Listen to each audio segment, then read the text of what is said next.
अस्सलाम वालेकुम जनाब, मैं हूँ तहनीना शेख।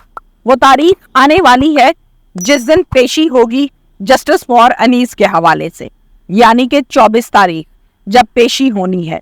इस 24 को पेशी के ऊपर, इस हियरिंग के ऊपर होगा क्या, चांसेस क्या क्या हैं, मैं वो तमाम चीज़ें भी आप लोगों के साथ इस वीडियो में ज़रूर शेयर करूंगी, क्योंकि लोगों ने कमेंट्स बॉक्स में ये पूछा हुआ है कि पेशी आने वाली है तो क्या सिनेरियो है, क्या सिस्टम है।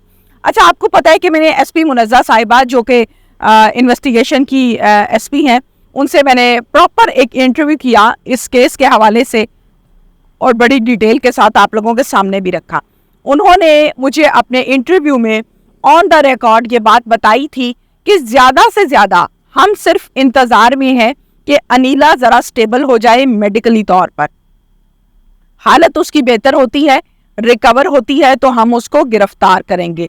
गिरफ्तारी से बचने के लिए अनीला ने कराई थी अपनी जमानत, तो 10 से 15 दिन का टाइम मुनज़्ज़ा साहिबा ने ऑन द रिकॉर्ड ये बात की थी कि 10 से 15 दिन लगेंगे और इसी दौरान इंशाल्लाह ताला हम इस केस को काफ़ी हद तक सॉल्व कर लेंगे।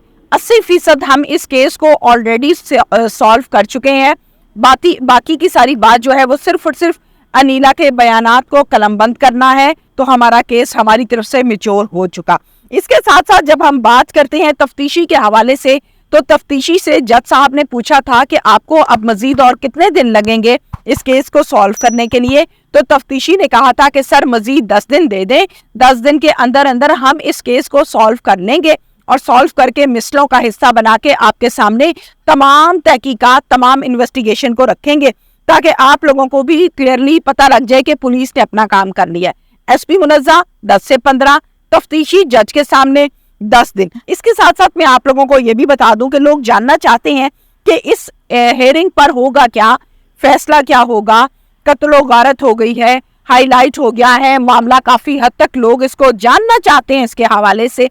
तो आप लोगों को मैं कानून क्या कहता है वो कुछ चीज़ें आप लोगों के साथ में शेयर करूंगी।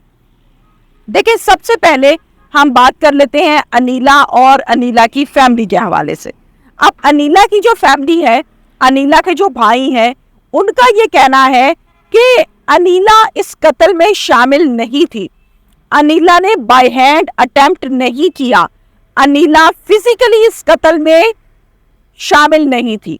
अच्छा, अगर हम वक्ती तौर पर उसकी इन बातों को मान भी लें तो फिर अनीला कहाँ शामिल थी? क्या अनीला उस प्लानिंग का हिस्सा थी? अनीला के नॉलेज में था कि इसको मारा जाना है? तो ये जो प्लानिंग होती है ना, प्लानिंग की दफा जो लगती है, दफा जो लगती है वो लगती है 109 यानी 109। अब 109 की जब हम बात करते हैं तो 109 में आज तक किसको सजा मिली? भुट्टो को। भुट्टो के अलावा 109 में पाकिस्तान में किसी को आज तक सजा नहीं हो सकी। ये मेरी बड़ी इंपॉर्टेंट बात है, लिख लें अपने पास। इसके बाद मैं कुछ बात करना चाहती हूँ डीएसपी साहब के हवाले से। डीएसपी साहब ने जैसे कि बताया इंटरव्यूज में, और उन्होंने कहा कि अनीला जो है वो शामिल नहीं थी, वो 302 की मुल्जिमा कातिला है, अनीला की ईवा पर ये कत्ल किया गया। अब अगर 109 होती है, उसका सिनेरियो मैंने आपको बताया। अगर डीएसपी साहब की मिसलें और डीएसपी साहब और पुलिस के वर्क के हवाले से हम बात करें तो फिर लगती है 302, और 302 जो लगती है उसका आपको पता है कि वो डायरेक्ट कत्ल होता है और कत्ल के हवाले से 302 लगाई जाती है। या फिर तीसरी चीज हम ये लिख लेते हैं, हम इस हवाले से हम बात कर रहे हैं शकूक व शुबहात के हवाले से, क्या होगा क्या। अब तीसरी बात क्या है कि अगर 302 लग जाती है या 109 लग जाती है या ये केस ट्रायल में चला जाता है, तो ट्रायल में क्या होगा? ट्रायल में आपको पता है कि अदालती कामों को बहुत देर लगती है, बहुत टाइम लगता है, टाइम दरकार होता है। तो फिर ये जब केस ट्रायल में चला जाएगा तो फिर समझ में आएगा कि अनीला को सजा होती है या वो जमानत पर ये ट्रायल चलता रहता है, चलता रहता है, चलता रहता है। अब हम बात करते हैं नुमान के हवाले से। मैंने नुमान से पूछा कि नुमान, काफी सारा मामला जो है वो इन्वेस्टिगेट हो रहा है, शामिल तफ्तीश हुए, बयानात कलमबंद करवाए गए, तो आप मुतमईन हो? आपको लगता है कि पुलिस जो है वो हेयरिंग आने वाली है, 24 तारीख है, आपका साथ देगी? तो इस पर मुझे नुमान ने ये बताया कि मुझे पुलिस पर पूरा पूरा यकीन, एतबार है। पुलिस मेरा भरपूर साथ दे भी रही है, पुलिस मेरा साथ देगी भी। मैं बिल्कुल पुरुमीद हूँ, मुझे लगता है कि पुलिस मेरा साथ देगी और मुझे मेरी माँ के قاتلوں کو کیفر کردار تک پہنچائے گی، میں بالکل مطمئن ہوں۔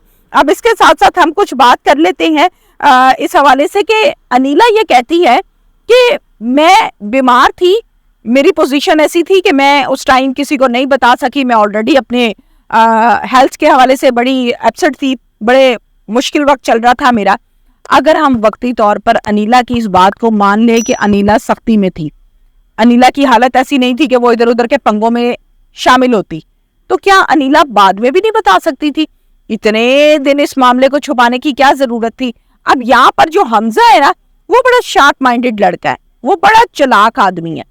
اس نے کیا کیا، انیلا کے پاس تو موبائل تھا ہی نہیں، اب انیلا جو ہے وہ تو یوز کرتی تھی یا حمزہ کے موبائل کو، یا اپنی ساس کے موبائل کو، یا اپنے شوہر کے موبائل کو جب وہ رات کو گھر آتا تھا۔ انیلا نے جو گفتگو کی، حمزہ نے اپنے موبائل میں وہ ریکارڈ کی، حمزہ نے وائس نوٹ کا حصہ رکھا، حمزہ نے ان تمام ریکارڈنگز کو سیف رکھا، کیونکہ وہ لڑکا شارپ مائنڈڈ تھا۔ شاید اس کے ذہن میں اس ٹائم یہ بات تھی کہ میں ان ثبوتوں کو جمع کر کے رکھوں، کل کو اگر مجھے سزا ہو تو میں کہوں کہ دیکھیں جی یہ عورت بھی میرے ساتھ شامل ہے۔ یہ بڑا امپورٹنٹ پوائنٹ ہے جو میں آپ کو بتا رہی ہوں۔